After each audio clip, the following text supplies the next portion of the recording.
One of the most heated debates in society today revolves around the healthcare system. This contentious issue pits proponents of universal healthcare against those who favor a privatized healthcare system. The controversy arises from the fundamental question of how best to provide healthcare to the population. Should it be a universal right accessible to all? Or can it be a commodity available to those who can afford it?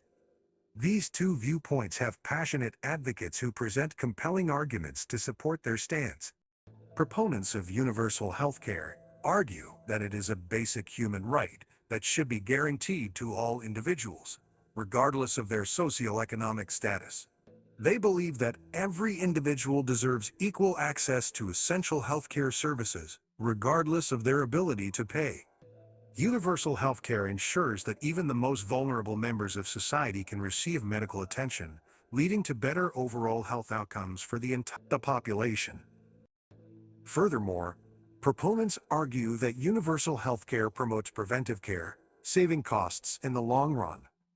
By providing accessible healthcare to all, individuals can address health issues at an early stage, preventing them from becoming severe and expensive to treat. Regular checkups, screenings, and vaccinations contribute to the overall well-being of the population and reduce the burden on healthcare systems. On the other side of the debate, advocates of privatized healthcare argue that a market-driven approach leads to more efficient allocation of resources and incentivizes innovation. They argue that competition among healthcare providers drives improvements in quality and accessibility, as they strive to attract patients and deliver superior service.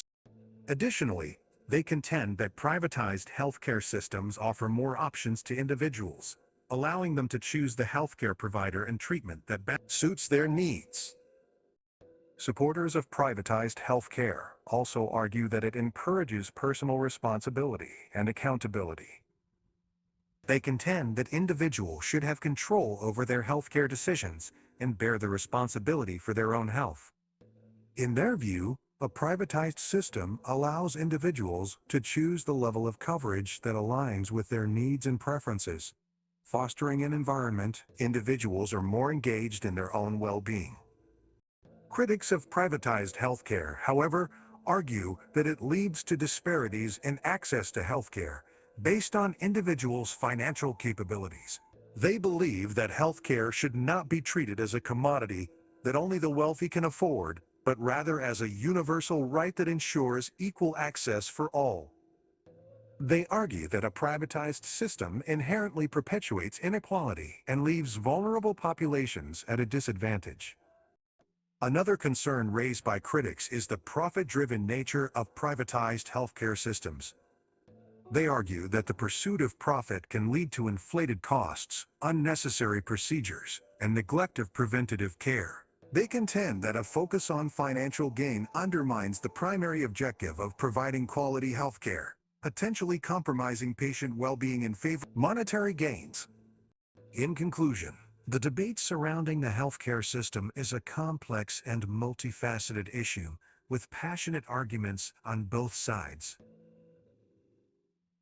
Proponents of universal healthcare advocate for equal access to healthcare as a fundamental right, emphasizing the benefits of preventive care and overall well-being.